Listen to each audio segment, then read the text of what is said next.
नमस्कार मेरे प्यारे साथियों।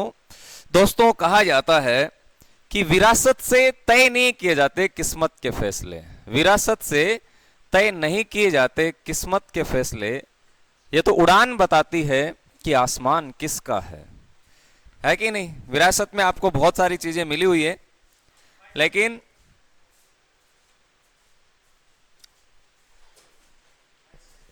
अच्छा, आवाज आ रही है ना?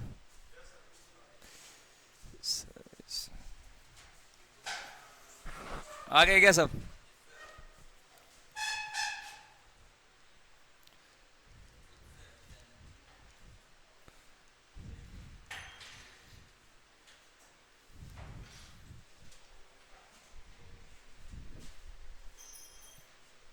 ये आज का अपना टॉपिक रहने वाला है उत्सर्जन तंत्र। कल आपने तंत्रिका तंत्र पढ़ा था। आज का अपना टॉपिक उत्सर्जन तंत्र है। ये एक्स क्रिएटन सिस्टम रहने वाला है।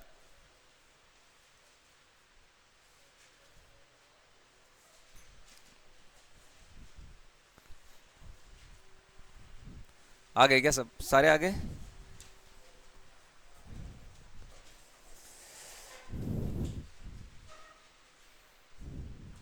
करें स्टार्ट। उत्सर्जन तंत्र ये अपना टॉपिक है भैया जी आज का। उत्सर्जन तंत्र किसको कहा जाता है? उत्सर्जन क्या है?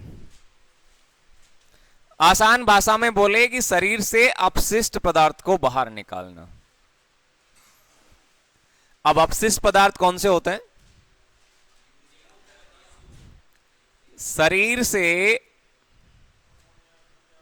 शरीर से अपशिष्ट पदार्थों को बाहर निकालना, ये उत्सर्जन है। और ऐसा कार्य जिसके द्वारा किया जाता है उसको बोला जाता है उत्सर्जन तंत्र। क्या बोलते हैं उसको?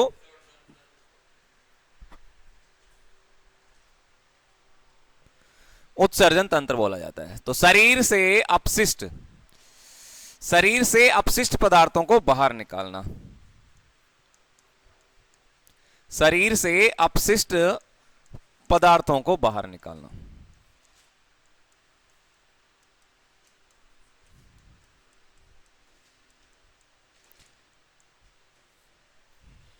अपशिष्ट पदार्थ कौन कौन से होते हैं? जैसे आपके मल मूत्र पसीना यूरिया, बहुत सारे है ना। जैसे बात करें, एग्जाम्पल की बात करें, जैसे आपके मल मूत्र पसीना यूरिया, इसके अलावा अश्रु है। ये सारे के सारे अपशिष्ट पदार्थ है। इनको शरीर से बाहर निकालना बहुत आवश्यक होता है। और ऐसा कार्य जिसके द्वारा किया जाता है उसको बोला जाता है उत्सर्जन तंत्र। ये उत्सर्जन तंत्र है। शरीर से अपशिष्ट पदार्थों को बाहर निकालने में यह अति आवश्यक है। अब शरीर में उत्सर्जन तंत्र में पाए जाने वाले अंगों के अलावा बहुत सारे ऐसे अंग हैं जो अपशिष्ट का कार्य करते हैं। कौन कौन से हैं? जैसे आपका लीवर है। लीवर एक उत्सर्जी अंग है। उत्सर्जी अंग की बात कर रहा हूं मैं। उत्सर्जी अंग कौन कौन से होंगे? एक तो लीवर है, इसके अलावा बताओ और कौन से हैं उत्सर्जी अंग? ये उत्सर्जी अंगों की बात कर रहे हैं हम, उत्सर्जी अंग है ना। एक तो लीवर हो गया, इसके अलावा और क्या होगा? किडनी है, बिल्कुल, गुर्दा जिसको कहते हैं, किडनी। और यहां से पिछले आर्मी के एग्जाम में प्रश्न भी आया था। और कौन सा होता है? फेफड़े होते हैं। फेफड़े भी उत्सर्जी अंग है, बिल्कुल है जी, सही बात है। फेफड़े बिल्कुल उत्सर्जी अंग होते हैं। ये फेफड़े हो गए। इसके अलावा आपकी एपिडर्मिस, त्वचा भी है। तो ये सारे उत्सर्जी अंग है। प्रश्न यदि आपसे पूछा जाए कि कौन सा उत्सर्जी अंग नहीं है, तो वो आप जरूर ध्यान में देखना। लीवर उत्सर्जी अंग होता है कि नहीं होता? लीवर तो उत्सर्जी अंग है, बिल्कुल है। इसके अलावा किडनी, ये भी उत्सर्जी अंग है, किडनी। फेफड़े भी उत्सर्जी अंग होते हैं। और बात करें त्वचा की, तो ये भी उत्सर्जी अंग है। ये उत्सर्जी अंग है मुख्य रूप से। लेकिन अपना जो प्रश्न होगा वो ये होगा, प्रश्न क्या कहता है, ये इंपोर्टेंट होगा। नहीं है, नहीं। मानव शरीर का ये वाला इंपॉर्टेंट प्रश्न होता है, मानव शरीर का मुख्य उत्सर्जी अंग कौन सा है। अब देखो इनमें फर्क है, अंतर है इनमें, सारे के सारे ये उत्सर्जी अंग है, लीवर, किडनी, फेफड़े और ये आपकी एपिडर्मिस त्वचा। लेकिन प्रश्न क्या कह रहा है, प्रश्न ये कह रहा है कि मानव शरीर का मुख्य उत्सर्जी अंग कौन सा है। सवाल ये कह रहा है मानव शरीर का मुख्य उत्सर्जी अंग कौन सा है, ये प्रश्न आपसे पूछा गया। क्या आंसर होगा बताओ, क्या करेंगे इसका आंसर। मानव शरीर का मुख्य उत्सर्जी अंग कौन सा है, इसका जवाब करें आप, क्या आंसर रहने वाला है।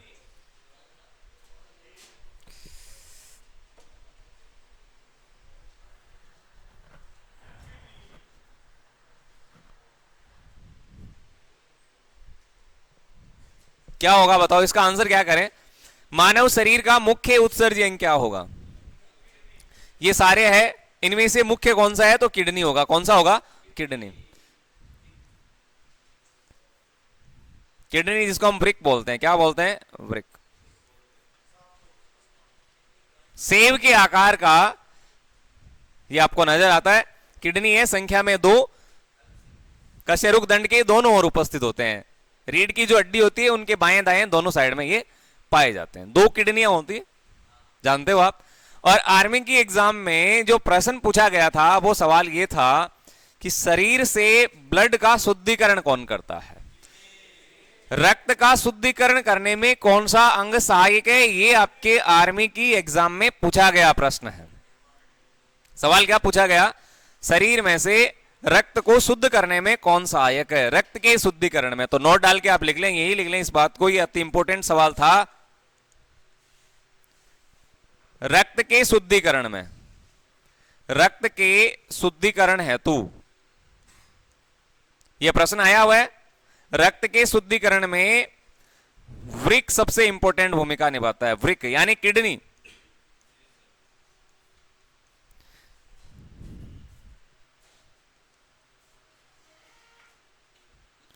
इसको आप ध्यान में रखिएगा। हाँ जी, मूत्र का निर्माण सही है, ये इंपॉर्टेंट बात है, ये नोट वाला इंपॉर्टेंट है, एग्जाम में ये आया हुआ है, आर्मी के पेपर में ये सवाल पहले पूछा है, आर्मी के ये पेपर में प्रश्न आया हुआ है, रक्त के शुद्धिकरण में कौन सा अंग कार्य करता है। तो रक्त के शुद्धिकरण हेतु किडनी का बहुत इंपॉर्टेंट रोल होता है, किडनी बहुत इंपॉर्टेंट कार्य करती है रक्त के शुद्धिकरण हेतु।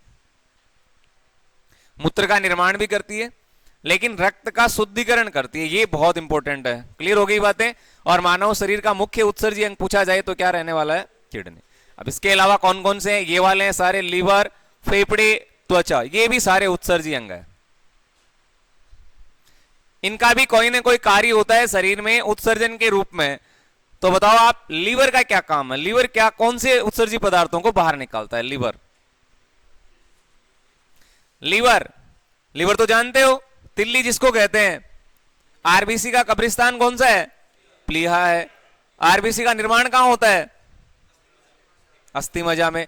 लेकिन नवजात शिशु में आरबीसी का निर्माण कहां होता है, यकृत में, इसी वाले भाग में, उसी की बात कर रहे हैं। इसका आकार आप देखते हैं अंग्रेजी की त्रिकोणाकार, इसका ट्रायंगल के समान होता है, यह अमाशय होता है और अमाशय के ठीक ऊपर यह आपका लीवर होता है। ये तो इसका क्या काम है मानव शरीर में, उत्सर्जन के रूप में आपसे पूछा गया है तो क्या काम करता है ये अमोनिया को पहले यूरिया में बदल देता है और यूरिया के द्वारा मानव मूत्र के रूप में उसका उत्सर्जन करता है। तो नोट कर लें इस बात को आप। पहला है लीवर। लीवर किस प्रकार के उत्सर्जी अंगों को शरीर से बाहर निकालता है, अमोनिया को किस में परिवर्तित करता है, यूरिया में। अमोनिया जो बहुत जहरीला पदार्थ है, अमोनिया को यूरिया में बदलता है। अमोनिया को किस में बदलता है, यूरिया में बदलता है और यूरिया के द्वारा मनुष्य मूत्र के रूप में इसका उत्सर्जन करता है। समझ में आ गई बातें। यहां पर दो ये फॉर्मूले भी लिख लेना। एक तो यूरिया का फॉर्मूला इधर ध्यान में रखिएगा, कौन सा होता है, NH2CO NH2 एग्जाम में पूछे जाते हैं। और एक अमोनिया है तो NH4 अमोनिया होता है। क्या होता है, अमोनिया NH4, ये अमोनिया है। अमोनियम, अमोनिया, ये आपकी यूरिया है, NH2CO NH2। इनके फॉर्मूले भी जरूर ध्यान में रखिएगा। एक सवाल फॉर्मूले का आपसे अवश्य पूछा जाएगा एग्जाम में। पिछली बार तो साधारण नमक का सूत्र पूछा गया था, बहुत आसान सा सवाल पूछा गया था। क्लियर है ना बातें? तो लीवर का क्या काम है, ये अमोनिया को पहले किस में बदलता है, यूरिया में बदलता है, और यूरिया मूत्र के द्वारा बाहर निकलता है, पता है आप सबको। नेक्स्ट, फेफड़े, फेफड़े का बताओ जरा, फेफड़े क्या करता है?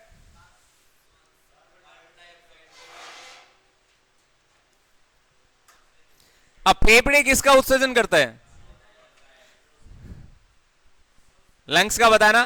फेफड़े कौन से पदार्थों का उत्सर्जन करता है? तो ये कार्बन डाइऑक्साइड का। किसका? कार्बन डाइऑक्साइड का। सीधी सी बात है, ये CO2 को उत्सर्जन के रूप में करता है, CO2 का उत्सर्जन करता है। ये लो, कार्बन डाइऑक्साइड जिसको हम बोलते हैं शुष्क बर्फ, क्या कहते हैं? ठोस शुष्क बर्फ, इसी को बोला जाता है। और ये वाला प्रश्न तो कितनी बार एग्जाम में आ गया, ये आप सबको पता है, नहीं है क्या? CO2, मैं बार बार बताता रहता हूं, ये CO2 याद रखिएगा, ये बहुत बार एग्जाम में पूछा गया है। इसे क्या बोला जाता है? शुष्क बर्फ कहा जाता है। क्या कहते हैं? शुष्क बर्फ। नोट कर लेना, ये आर्मी के पेपर में पूछा हुआ प्रश्न है। शुष्क बर्फ किसको कहा जाता है? तो ठोस कार्बन डाइऑक्साइड को ही शुष्क बर्फ कहते हैं। शीतल पेय पदार्थों में इसका यूज होता है, मैं थोड़ा अलग हटके बता रहा हूं। शीतल पेय पदार्थों में इसका प्रयोग किया जाता है, कार्बन डाइऑक्साइड। इसके अलावा अग्निशामक यंत्र जो होते हैं आग बुझाने वाले, उसमें भी इसका प्रयोग होता है, अग्निशमन में इसका यूज किया जाता है। और सबसे इंपॉर्टेंट बात, ये हरित गृह गैस है। कौन सी है? हरित गृह गैस। मीना का जलवा याद आया? मीना का जलवा, हरित गृह गैसें कौन कौन सी है? तो मीना का जलवा मैं बार बार आपको बताता रहता हूं, तो चर्चा करेंगे। तो हरित गृह गैस है कार्बन डाइऑक्साइड, याद रखिएगा। इसको शुष्क बर्फ कहा जाता है, इसका प्रयोग शीतल पेय पदार्थों में और इसके साथ साथ अग्निशामक यंत्र में, आग बुझाने वाले यंत्रों में भी इसका प्रयोग किया जाता है। तो ये आप अलग से इसको ध्यान में रखना। ये लो, बहुत अच्छे अच्छे प्रश्न बनते हैं। तो फेफड़े किसका उत्सर्जन करते हैं? फेफड़े कार्बन डाइऑक्साइड का उत्सर्जन करते हैं। कार्बन डाइऑक्साइड जो एक जहरीली गैस है। ऑक्सीजन और कार्बन डाइऑक्साइड का परिवहन कौन करता है? तो ब्लड करता है। कौन करता है? ब्लड, रक्त करता है जी। और क्या बच रहा है इसमें? और बताओ कौन सा पार्ट बच रहा है? त्वचा। यदि त्वचा की बात करें तो त्वचा किसका उत्सर्जन करती है? पसीने का करती है। त्वचा किसका उत्सर्जन करती है? तो त्वचा है वो आपके पसीने का उत्सर्जन करती है, पसीना। तो पसीना भी उत्सर्जी पदार्थ है, इसको शरीर से बाहर निकालना आवश्यक हो जाता है। और यदि ग्रंथियों के रूप में उसको पूछा जाए तो याद रखिएगा, पसीना है वो स्वेद ग्रंथियों द्वारा उत्सर्जित किया जाता है। कौन सी ग्रंथियों द्वारा? स्वेद ग्रंथियों द्वारा। त्वचा तो उत्सर्जन इसका करती ही करती है, लेकिन यदि ग्रंथि के रूप में आपसे प्रश्न पूछा जाता है कि पसीने को कौन सी ग्रंथियां बाहर निकालती है, तब आपका आंसर होगा स्वेद ग्रंथियां। कौन सी ग्रंथियां हैं? स्वेद ग्रंथियां। अब बताओ यहां तक कोई प्रॉब्लम? बहुत इंपॉर्टेंट प्रश्न है सारे के सारे। लीवर अमोनिया को यूरिया के रूप में बदल देता है, जिसको हम बिलिरुबिन भी कह देते हैं। बिलिरुबिन, कई बार बिलिरुबिन कहा जाता है। फेफड़े कार्बन डाइऑक्साइड का उत्सर्जन करते हैं और त्वचा है वो पसीने के रूप में पसीने को शरीर से बाहर निकालने का कार्य करती है। क्लियर हो गई बातें? कोई दिक्कत है क्या बताओ? नहीं है? तो शरीर से अपशिष्ट पदार्थों को बाहर निकालना क्या कहलाएगा? उत्सर्जन कहलाएगा। और रक्त का शुद्धिकरण, मैं बता रहा हूं कि ये सवाल बहुत बार आए हुए एग्जाम में। ब्लड का शुद्धिकरण कौन करता है? तो कई बार तो हाँ, कईयों ने तो फेफड़े कर दिए थे जी, बिल्कुल सही है।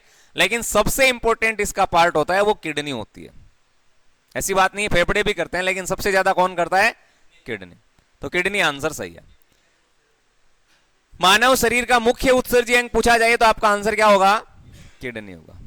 और एक सवाल और ध्यान में रखिएगा, वो भी इंपॉर्टेंट है, आंसर करना। देखिए आप कौन आंसर सही करता है। किडनी की यूनिट कौन सी है? वृक्क की इकाई कौन सी है?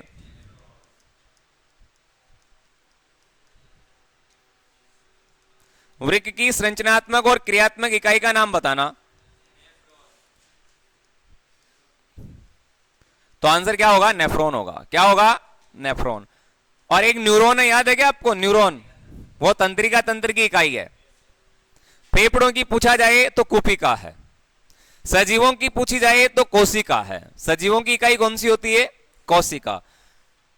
किडनी की इकाई पूछा जाए तो नेफ्रॉन होता है। क्या होता है? नेफ्रॉन। और तंत्रिका तंत्र की पूछा जाए तो न्यूरॉन है। तो ये इकाइयां भी आप अवश्य ध्यान में रखना। नेफ्रॉन किसकी इकाई है? तो नेफ्रॉन आपके किडनी की इकाई है। क्लियर है ना बातें? ये बहुत इंपॉर्टेंट, सारे के सारे इंपॉर्टेंट सवाल है।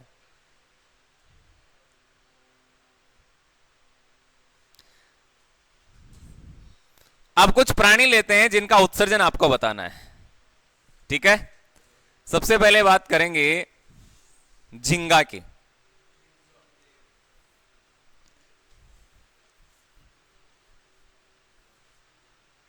बताओ, झींगा जानते हो? झींगा या प्रॉन कहते हैं इसको, झींगा या प्रॉन। तो ये झींगा अपना उत्सर्जन किसकी सहायता से करता है? बताओ जरा।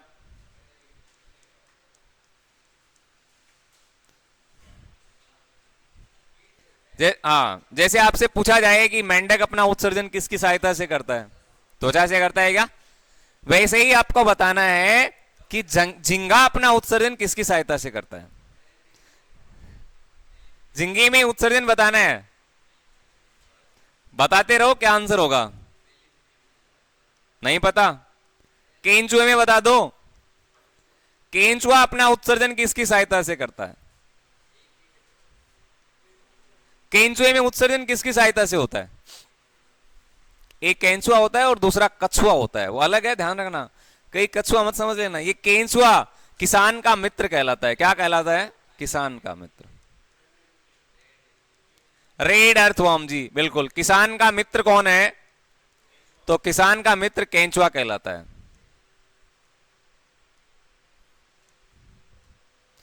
किसान का मित्र कहलाता है रेड अर्थवर्म। खाद बनाने में सहायक है ये, खाद बनाने में ये सहायक है, इसलिए इसको किसान का मित्र भी कहा जाता है। तो केंचुआ अपना उत्सर्जन किसकी सहायता से करता है?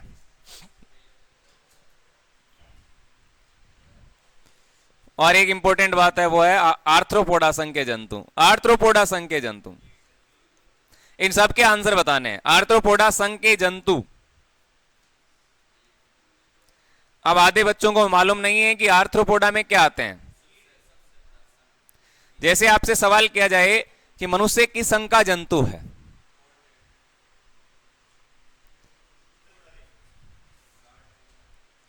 मनुष्य कौन से संघ का जंतु है?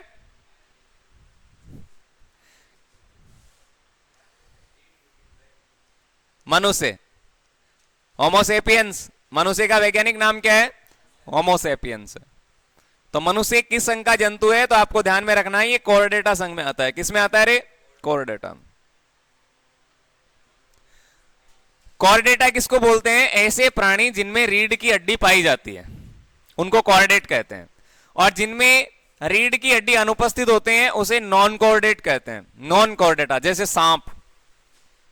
सांप तो रेंग कर चलता है, उसमें रीढ़ की हड्डी नहीं होती, इसलिए वो नॉन कॉर्डेटा है। मनुष्य में रीढ़ की हड्डी पाई जाती है, इसलिए ये कॉर्डेटा है। समझे क्या?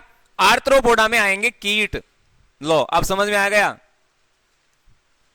कीड़े मकोड़े, जितने भी संसार में कीड़े मकोड़े हैं वो सब इस संघ में आते हैं, आर्थ्रोपोडा संघ में।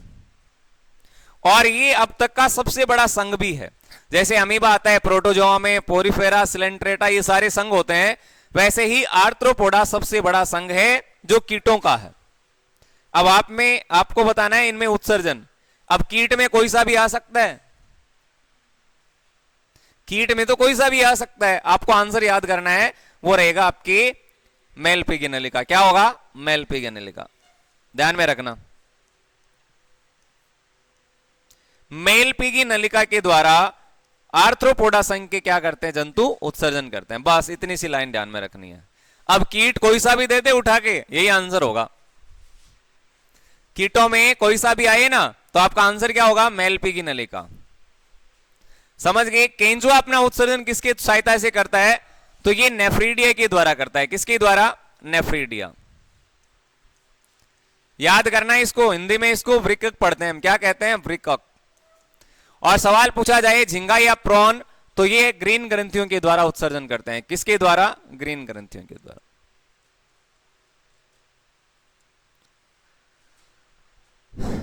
अमीबा का पूछा जाए तो अमीबा उत्सर्जन किसकी सहायता से करता है? अमीबा किस प्रकार का जंतु है? अमीबा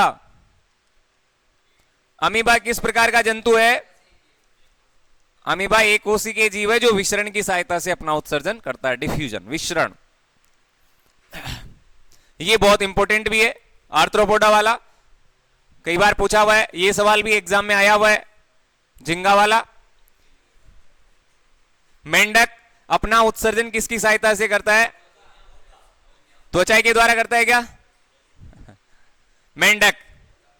फ्रॉग, मेंढक का पूछा जाए तो त्वचा है, नम त्वचा के द्वारा ही अपना उत्सर्जन करते हैं। और बताओ। तो ये कुछ प्राणी रहेंगे जो आपको ध्यान में रखने हैं, अपना उत्सर्जन किसकी सहायता से करते हैं, ये वाला है। इसके अलावा एक प्लेटिहेल्मिन्थीज होता है, चपटे कर्मी जिसको कहते हैं, वो भी याद करना है। चपटे कर्मी यानी प्लेटिहेल्मिन्थीज।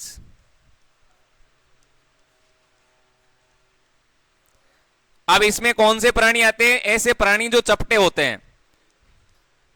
अरे नीचे से जो प्राणी चपटे आपको नजर आएंगे वो सारे के सारे इसमें हैं। चपटे प्राणी, चपटे जान गए? तो वो अपना उत्सर्जन किसकी सहायता से करते हैं? तो याद रखना, ज्वाला कोशिका से। कौन सी कोशिका के? ज्वाला कोशिका। अब जो भी है, अमीबा विसरण हो गया, मेंढक त्वचा, प्लेटिहेल्मिन्थीज में चपटे कर्मी आएंगे, ज्वाला कोशिका। आर्थ्रोपोडा में आने वाले कीट जो अपना उत्सर्जन मेलपी की नलिका की सहायता से करते हैं।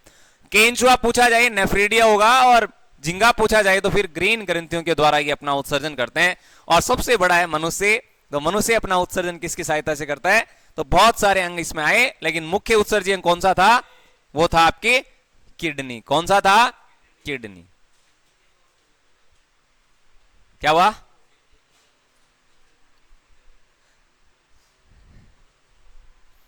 उत्सर्जी पदार्थ तो अभी आपको बताइए ना कौन कौन से हैं।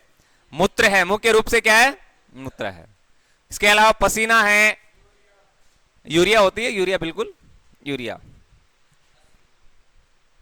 पहले मैं वही बातें बता रहा हूं जो एग्जाम की दृष्टि से इंपॉर्टेंट है। एक नोट डाल के बताना इसका आंसर क्या होगा।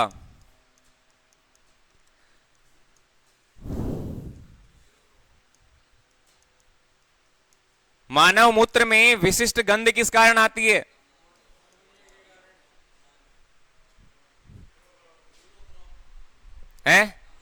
एग्जाम आप देने जाते हैं बस स्टैंड पे, बस स्टैंड के आसपास, या जो मूत्राशय वो बने हुए है टॉयलेट, उसमें आप जाते हैं तो पता है आपको विशिष्ट गंध आती है वहां पर। तो मूत्र में विशिष्ट गंध आने का कारण क्या है जी? ये क्या हो गया? मूत्र में विशिष्ट गंध किस कारण आती है? मानव मूत्र में विशिष्ट गंध आने का कारण क्या है? तो आंसर क्या होगा? अमोनिया। क्या होगा रे? अमोनिया। अब अमोनिया इकट्ठा हो गया ना, तो मूत्र से गंध आने लगती है। इसको शरीर से बाहर निकालना बहुत आवश्यक है, इसलिए पानी ज्यादा पीना जरूरी है। पानी ज्यादा पीना क्यों जरूरी है? क्योंकि अमोनिया एक जहरीला पदार्थ है और इस पदार्थ को शरीर से बाहर निकालना बहुत आवश्यक हो जाता है। इसलिए हमें पानी है वो लगभग दिन में 7 से 8 ग्लास तो पीना ही चाहिए। समझ गए? अमोनिया, अमोनिया के कारण विशिष्ट गंध आती है। और बताओ।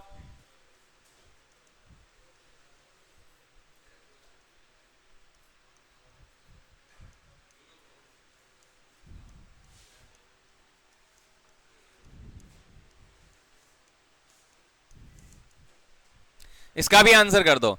मनुष्य के मूत्र का रंग हल्का पीला क्यों दिखाई देता है? इसका क्या आंसर होगा? हल्का पीला नजर आने का कारण क्या है?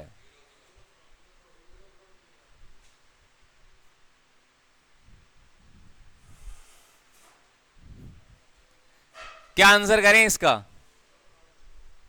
है महेंद्र, क्या आंसर होगा इसका? महेंद्र कहाँ बैठा? ये बैठा, बताओ महेंद्र।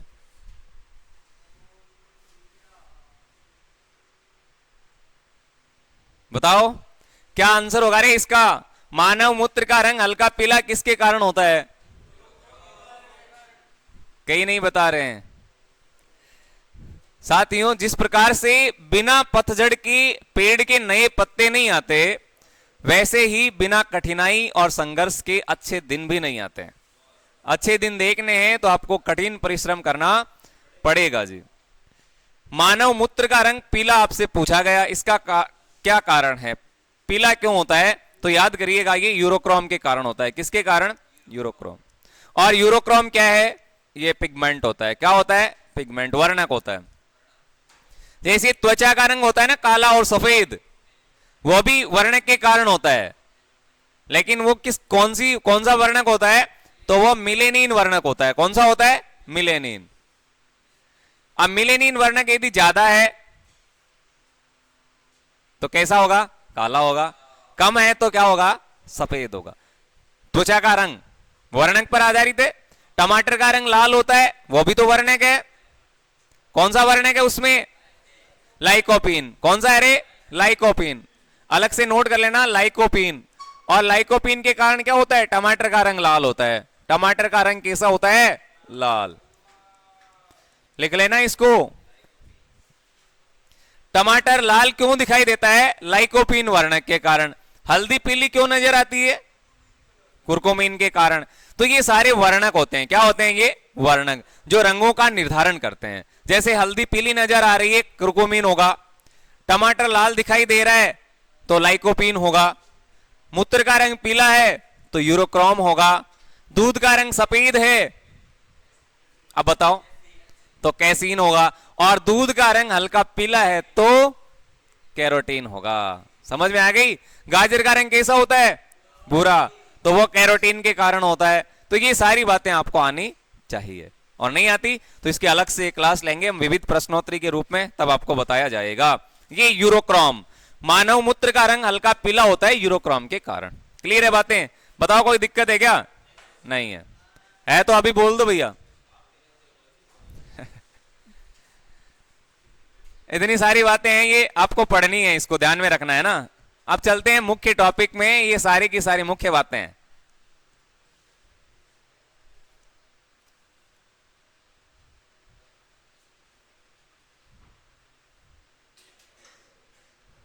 ये दो नलियां हैं जिसको हम वृक्कीय धमनी और वृक्कीय शिरा के नाम से जानते हैं। तो धमनी और शिरा से एक सवाल ये भी बन रहा है, धमनी का क्या कार्य होता है? शरीर में शुद्ध रक्त कौन ले जाता है? धमनी। अशुद्ध रक्त कौन ले जाता है? शिरा। धमनी क्या करती है? हृदय से रक्त को अंगों तक पहुंचाती है, और शिरा अंगों से वापस हृदय तक लाने का। इसका मतलब याद है आपको? याद है जी, बिल्कुल सही है, बढ़िया बात है ये तो ना। याद है तो अच्छी बात है। किडनी बनानी है क्या? ये किडनी है और ये वाली भी किडनी है। दो किडनियां होती है, दो ही होती है किडनियां तो। बाएं और दाएं दो किडनियां हैं। हाँ,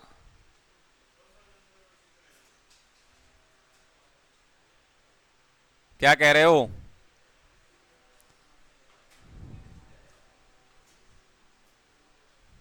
ये ऐसा डायग्राम तो आपने कहीं देखा है क्या?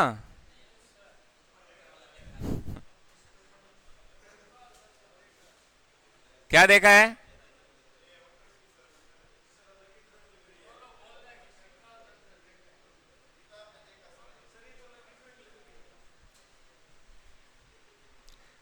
ये दो किडनियां नजर आ रही है आपको।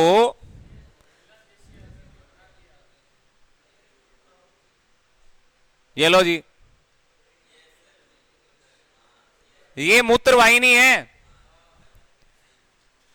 ये मूत्रवाहिनी है। कई बार किडनी में स्टोन हो जाती है, आपको पता है क्या?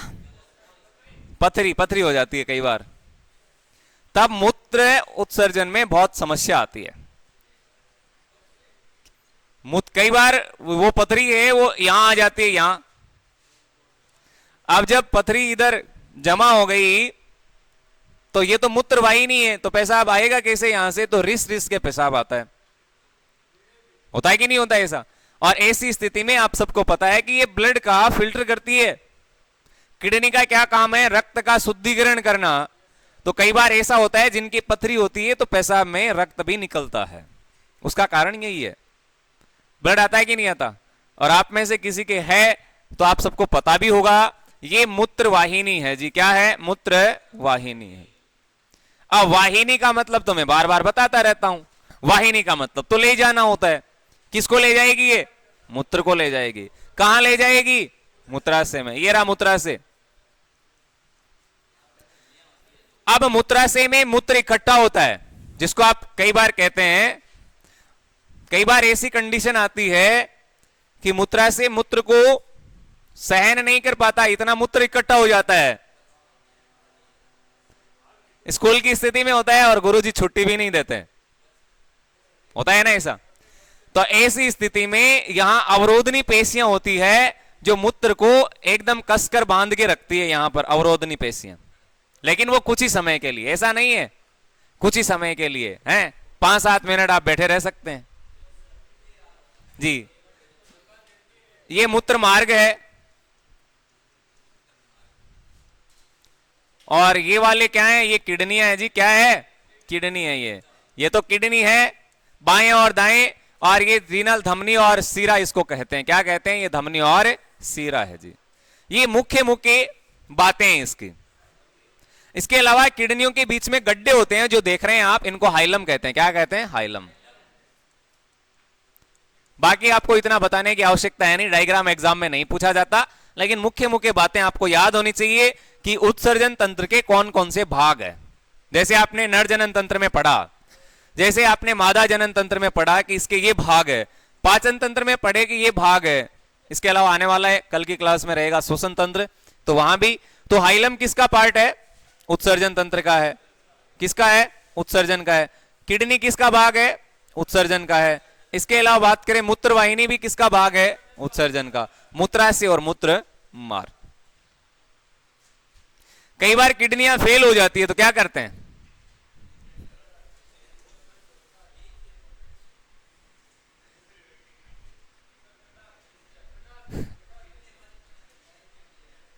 बताओ क्या करते हैं? तब आपको पता है, शरीर के अंदर जो सीरा होती है उस सीरा से ब्लड को बाहर निकाल लेते हैं।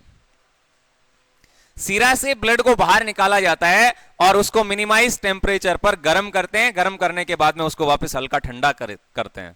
फिर सेलोफेन झिल्ली होती है, उसके माध्यम से वापस शरीर के अंदर धमनी के माध्यम से शरीर में रक्त को वापस डाला जाता है। और इस क्रिया को हम हीमोडायलिसिस कहते हैं। क्या कहते हैं? हीमोडायलिसिस। नाम सुना है ना डायलिसिस? हाँ, वो यही होता है। तो यहां से एक सवाल बनेगा आपके, डायलिसिस क्या है? डायलिसिस का संबंध कहां से? तो आप नोट कर लेना, डायलिसिस क्या है।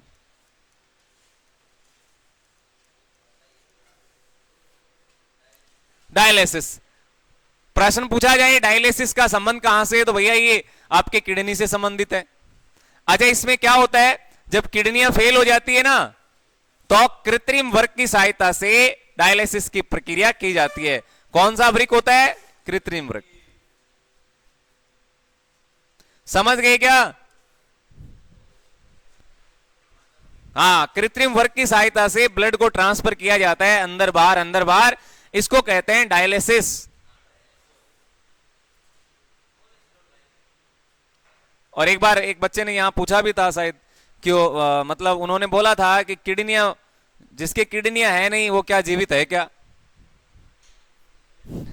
और ऐसा एक सवाल आया था शायद प्रेमानंद जी महाराज, उन्होंने पूछा कि उनके नहीं है तो वो जीवित कैसे हैं? किसी ने पूछा था ना। तो डायलिसिस की प्रक्रिया करते हैं, बाकी कुछ है नहीं ऐसा ना। डायलिसिस की प्रक्रिया के द्वारा व्यक्ति जीवित रहता है। क्लियर हो गई बातें?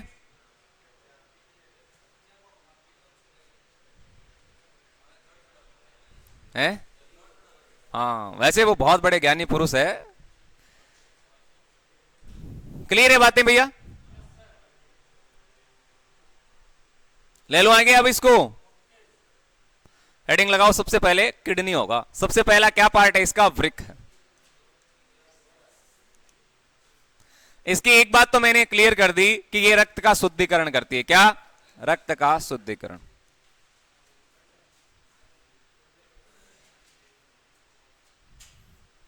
रक्त का शुद्धिकरण करती है किडनी। और ये प्रश्न आर्मी के पेपर में आया हुआ है, आया हुआ है, ये आर्मी के पेपर में आया था ने। हाँ, गलत किया इसीलिए बैठे।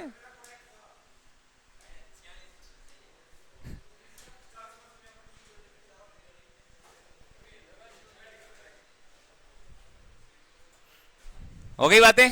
चलो नेक्स्ट देखो। अच्छा अच्छा, इसमें क्या होता है किडनी में, और क्या होता है बताओ?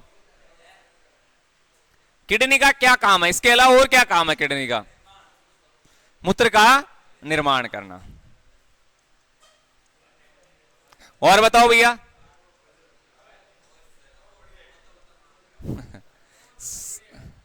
सेम के आकार की नजर आती है, सेम के आकार।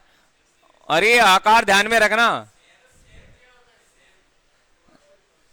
सेम सेब होता है, सेब। और क्या होता है?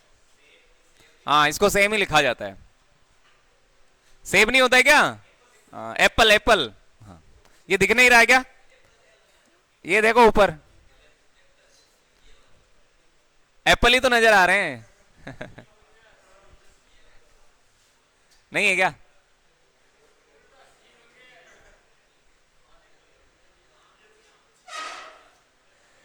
तो ये दोनों प्रश्न ध्यान में रखना। रक्त का शुद्धिकरण और मूत्र के निर्माण में कौन सहायक है?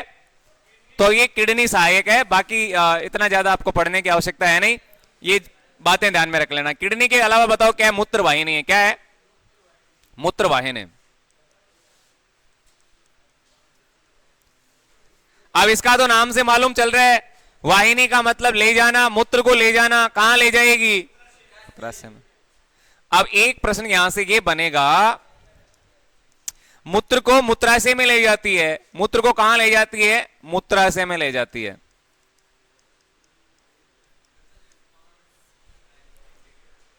लेकिन ये मूत्र को मूत्राशय में ले जाती कैसे है? जैसे आप खाना खाते हैं तो खाना बाहर है, तब तक तो हाथ से आप उसको पकड़ के मुंह के अंदर डाल सकते हैं, लेकिन मुंह के बाद में आगे वो खाना जाएगा कैसे?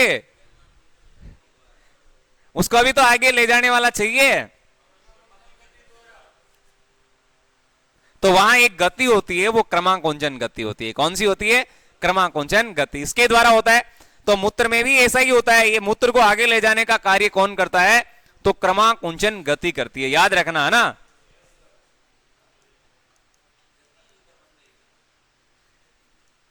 क्रमांकोंचन है गति।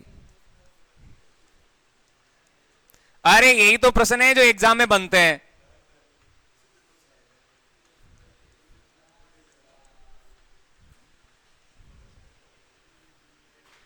ये लो,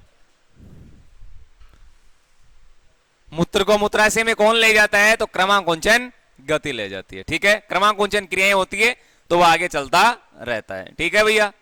नेक्स्ट क्या है? मूत्राशय।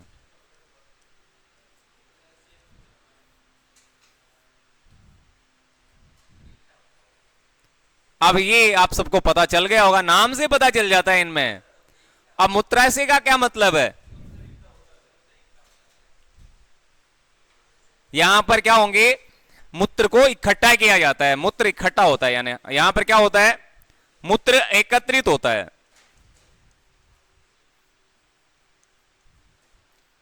लेकिन एक सवाल मैं आपसे पूछना चाहूंगा कि एक समय में लगभग कितने मूत्र को एकत्रित किया जा सकता है मूत्राशय में?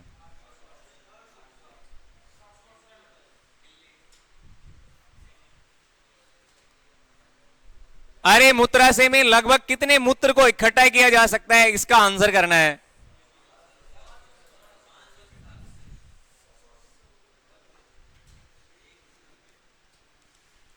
मूत्राशय में लगभग की बात करना चाहें तो लगभग 700 से 800 ml मूत्र इकट्ठा किया जा सकता है। कितना होता है? शाबाश।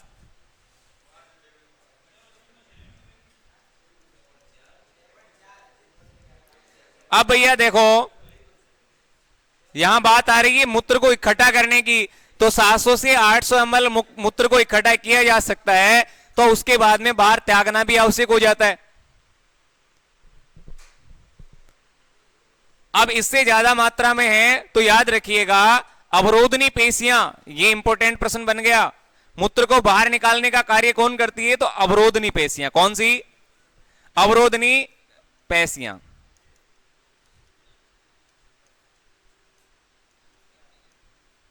ये लो जी, ये बहुत बड़े बड़े टॉपिक होते हैं, लेकिन आप एक एक क्लास में इनको क्लियर कर रहे हैं ना। अवरोधनी पेशियां क्या कर रही है? मूत्र को बाहर निकालने में सहायक, और यही मूत्र को कस के बांध के रखती है। ऐसी स्थिति में जब मूत्र ज्यादा मात्रा में इकट्ठा हो जाए तो ये वाली पेशियां मूत्र को कस के बांध के रखती है, लेकिन उसके बाद में बाहर त्यागना अति आवश्यक हो जाता है। और क्या बच गया बताओ? और क्या बच रहा है? एक सवाल और देता हूं, आंसर करना।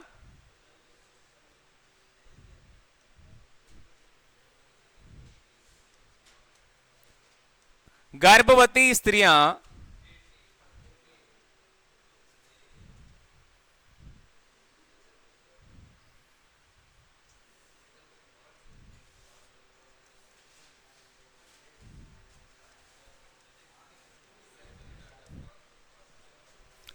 गर्भवती स्त्रियों के मूत्र में ऐसा कौन सा पदार्थ होता है जिसके कारण उसमें विशिष्ट गंध आती है?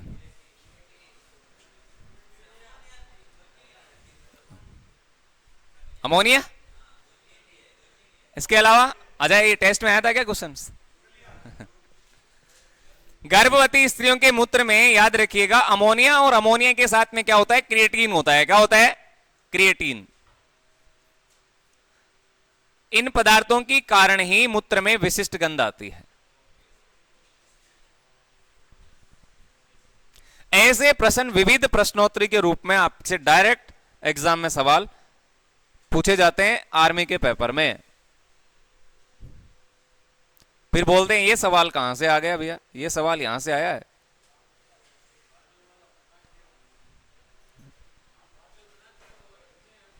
अच्छा अच्छा, हाँ ठीक है जी, कोई दिक्कत है क्या? अब लास्ट बच रहा है, वो है मूत्र मार्ग। मूत्र मार्ग बच गया क्या? मूत्र मार्ग बच गया। अब ये तो पता है इसका क्या काम है?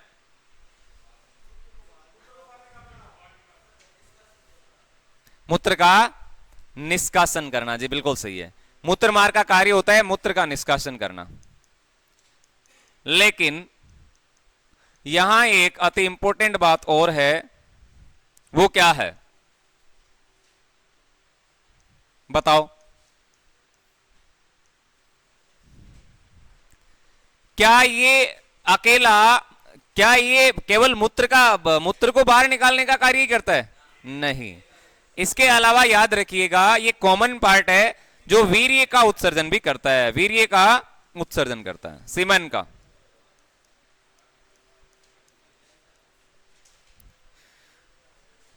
वीर्य का उत्सर्जन भी कौन करता है? तो वीर्य का उत्सर्जन भी ये मूत्र मार्ग करता है। इसका मतलब ये कॉमन पार्ट हो गया।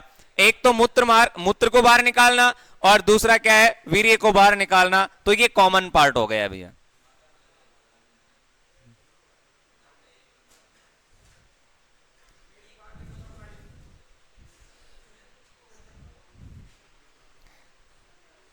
किस बात को लेके हो गया गौरव?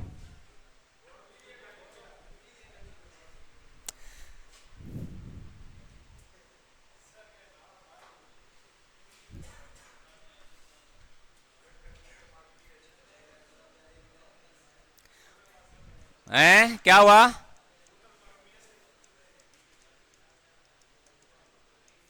अगली हेडिंग छोटी सी रहेगी, उत्सर्जन से संबंधित रोग। पूछो प्रश्न, पूछो भैया, प्रश्न तो पूछना ही है।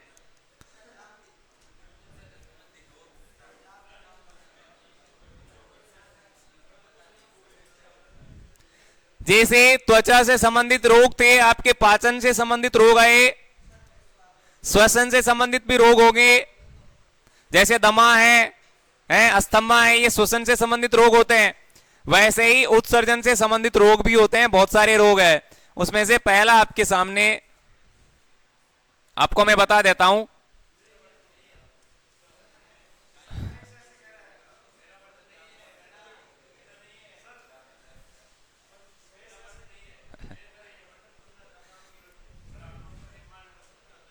क्या चीज है? हाँ, ये सही है। नहीं, बिल्कुल सही है, आपका प्रश्न सही है और आंसर भी सही है।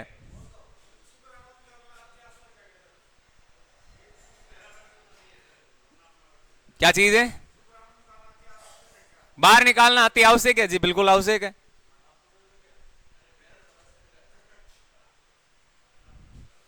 क्यों आवश्यक है उसका बाद में चर्चा करेंगे। देखो डिसयूरिया क्या है, आ जाए इसमें यूरिया है, तो ये पहली बात तो ये आपके कन्फर्म हो गई। यूरिया का उत्सर्जन कौन करता है?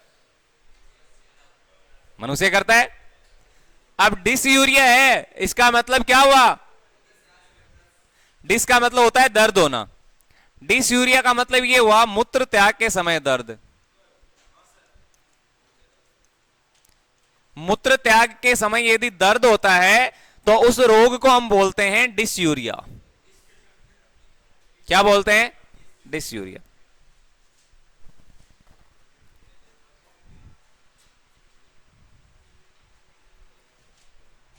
इसके अलावा हेमेटोयूरिया, अब पीछे नाम में यूरिया ही शब्द आ रहे हैं। हेमेटोयूरिया क्या है? हिम का मतलब होता है ब्लड। यस, अब मूत्र के साथ में यदि ब्लड निकल रहा है या फिर आरबीसी का निष्कासन हो रहा है तो इसको बोलेंगे हिमेटोयूरिया। क्या पढ़ेंगे? हिमेटोयूरिया। मूत्र के साथ में,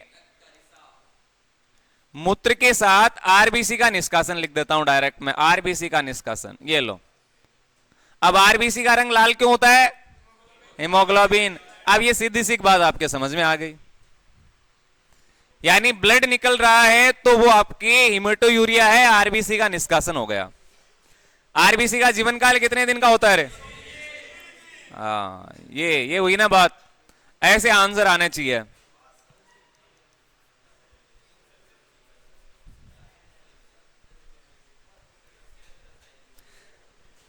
एक लिख लो आप पोलीयूरिया और एक ओलिगोयूरिया। एक तो पोली, अरे सब में नाम में देखो यूरिया ही आ रहा है, और एक है ओलिगोयूरिया।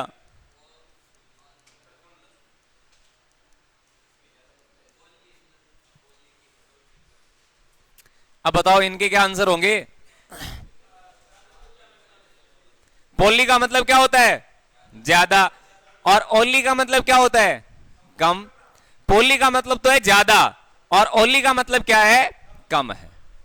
तो यदि आपको बार बार पेशाब लग रहा है, बार बार मूत्र की शिकायत हो रही है, तो इसका मतलब पोलीयूरिया है। मैं इसको एक छोटे से नाम में लिख देता हूं, बहुमूत्रता।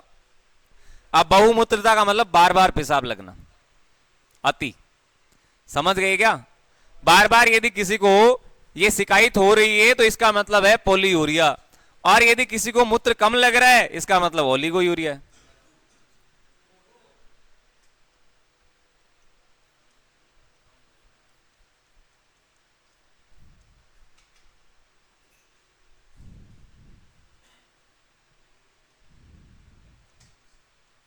जी, कंप्लीट है बातें। ये रोग भी ध्यान में रखने हैं।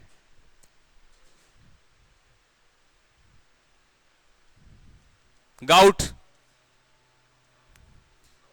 गाउट रोग बताओ ये क्या है? ये ज्यादातर उनको होता है जो उपवास रखते हैं, व्रत रखते हैं, उनको होता है।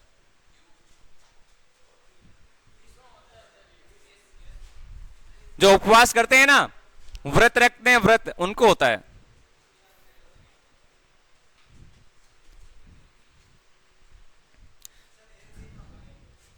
क्या चीज है?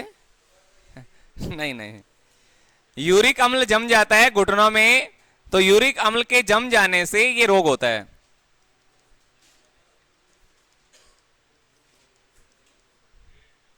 और एक अंतिम और बता देते हैं, वृक्कीय पथरी। और भी है, नेफ्राइटिस है, बहुत सारे, लेकिन इंपॉर्टेंट है। एल्केप्टोन्यूरिया भी लिख लो, एक एल्केप्टोन्यूरिया, इसका मतलब कृष्ण मूत्र कहते हैं इसको। एल्केप्टोन्यूरिया का मतलब है कृष्ण मूत्र। कृष्ण मूत्र को कहा जाता है काला मूत्र, यानी पेशाब में काला रंग, काला काला पेशाब, उसको बोलेंगे कृष्ण मूत्र। एक वृक्कीय पथरी है, वो ध्यान में रख लेना, वृक्कीय पथरी। ये पथरी की समस्या आजकल बहुत ज्यादा है ना। ये कैल्शियम ऑक्सिलेट की बनती है। किसकी बनती है? Calcium oxalate. ये ध्यान में रखना आप, आपसे सवाल पूछा जाता है कि पथरी किसकी बनती है, तो कैल्शियम ऑक्सिलेट की बनती है।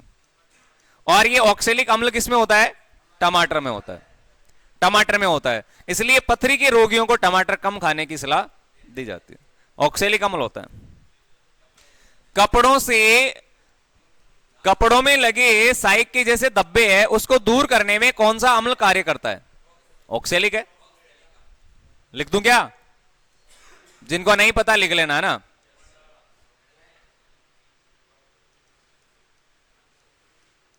कपड़ों से स्याही के धब्बे हटाने में, स्याही के धब्बे दूर करने में बताओ कौन सा एसिड सहायक है? बताओ भैया, इसका आंसर क्या होगा?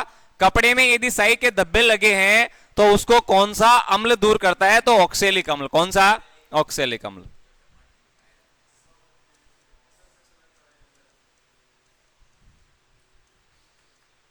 और ये ऑक्सेलिक अम्ल याद करना, टमाटर में पाया जाता है।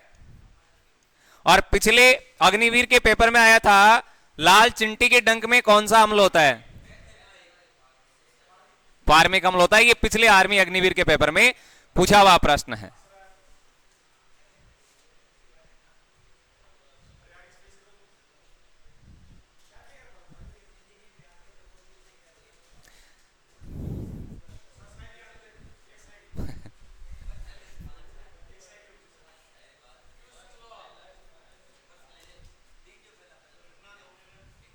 लिख लो, लिख लो।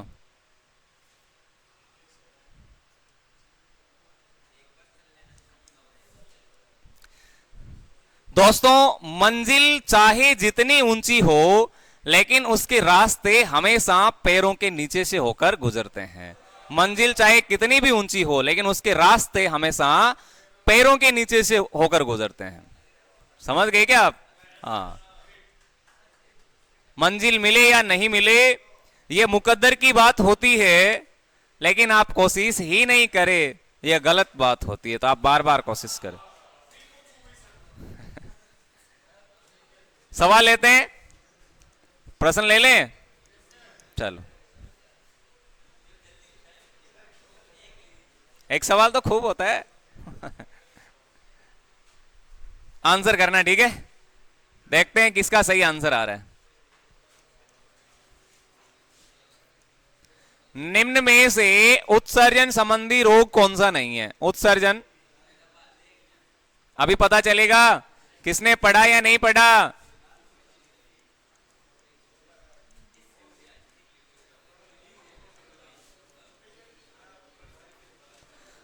अब आपने इतनी डिटेल्स पढ़ी, लेकिन एक छोटा सा प्रश्न आपसे हल नहीं होता, उसका कारण क्या है? बताओ, निम्न में से उत्सर्जन संबंधी रोग नहीं है, आपका आंसर क्या आता है? ऑप्शन में आपके सामने लिखता हूं।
करो, इसका आंसर क्या होगा?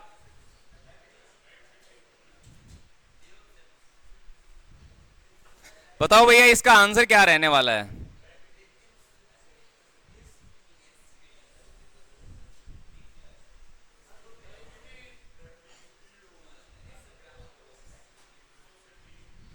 क्या लिखूं इसका?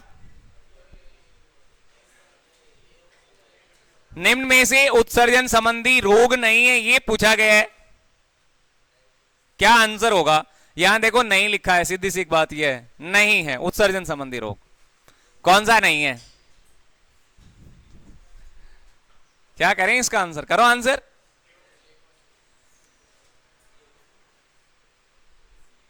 महेंद्र,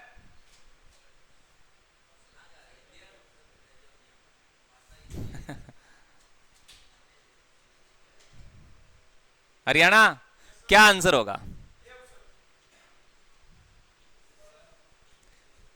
आप किसके साथ जा रहे हैं बताओ, इसका आंसर क्या करना है? ये सवाल एग्जाम में आता है तो आपका आंसर क्या होगा? अच्छा, इसमें से एक ऑप्शन तो आपने काट दिया होगा, क्योंकि यहां यूरिया नाम आ रहा है, इसका मतलब ये नहीं पूछा गया है, इसका मतलब ये तो है। अब यदि आपने थोड़ा भी पढ़ा है ना तो आंसर आ जाता है। नेफ्राइटिस, नेफ्रॉन, याद आया? किडनी की इकाई है ना नेफ्रॉन, तो सीधी सी बात है, ये भी नहीं होगा। ये लो, दो ऑप्शन कैंसिल। अब इन दोनों में से कर देना। अब तीसरी बात भी सुन लो, डायबिटीज इंस्पिडस है ना, इसका मतलब क्या है? एडीएच हार्मोन नाम सुना है ना? एडीएच, एंटी डायूरेटिक हार्मोन, चाय में होता है। एडीएच, एंटी डायूरेटिक हार्मोन, जो चाय पीते हैं ना उनको पेशाब लगता है बार बार, ठीक है। और डायबिटीज जो रोगी है उनमें समस्या ऐसी होती है, तो डायबिटीज वाले हैं उनको मीठा कम खाने की सलाह आपको पता है दी जाती है कि नहीं? तो डायबिटीज, इसका सीधा संबंध एडीएच से होगा, और एडीएच चाय में पाया जाता है, और चाय पीने वाले को मूत्र ज्यादा लगते हैं, कम लगते हैं, ऐसी स्थिति आती है, तो ये भी नहीं होगा।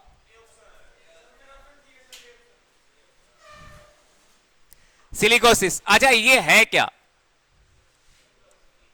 सिलिकोसिस रोग, जो पत्थर की खान में काम करते हैं उनको ये होता है। पत्थर की खान में जो व्यक्ति काम करते हैं, वहां से जो धूल के कण उड़ते हैं और सीधे वो नासा छिद्र से जाके आपके फेफड़ों में जमा हो जाते हैं। अब जब फेफड़ों में जमा हो गए तो उसको श्वास लेने में समस्या होगी, तो इसका मतलब ये उत्सर्जन संबंधी रोग नहीं है, ये श्वसन संबंधी रोग है। कौन सा है? श्वसन संबंधी।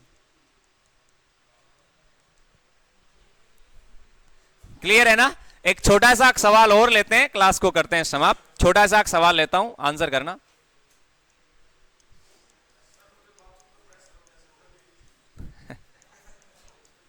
उत्सर्जन तंत्र का भाग नहीं है, अब बताना।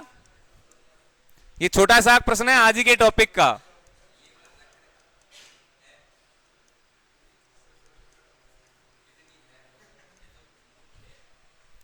उत्सर्जन तंत्र का भाग नहीं, ये आपसे पूछा गया है। देखता हूं किसका सही आंसर आता है।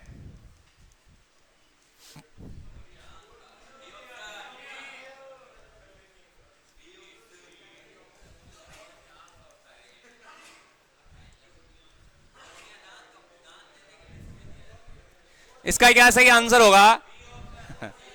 अच्छा, इसका तो सबका आंसर सही आ रहा है। डी किसने बताया? अरे किडनी होती है, बिल्कुल होता है, यहां नहीं पूछा गया है। मूत्रा से है, ये तो आसान सा है। अब बच रहा है कि ये दो, कॉर्निया आंख का है, ये आंख का भाग है। अरे कॉर्निया किसका भाग होता है? आंख का है, तो ये नहीं होगा, बाकी सारे के सारे।